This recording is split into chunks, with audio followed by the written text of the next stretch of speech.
लसत्सुलोललोचनं लतासनं वरप्रदं कपालशूलधारिणी भजामि विन्ध्यवासिनी। कराब्जदानदाधरां शिवां प्रदायिनी वरावराननां शुभां भजामि विन्ध्यवासिनी।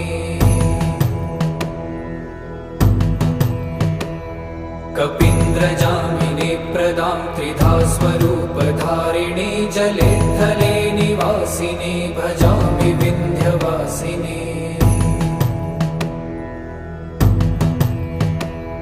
विशिष्टशिष्टकारिणी विशालरूपधारिणी महोदरे विलासिनी भजामि विन्ध्यवासिनी।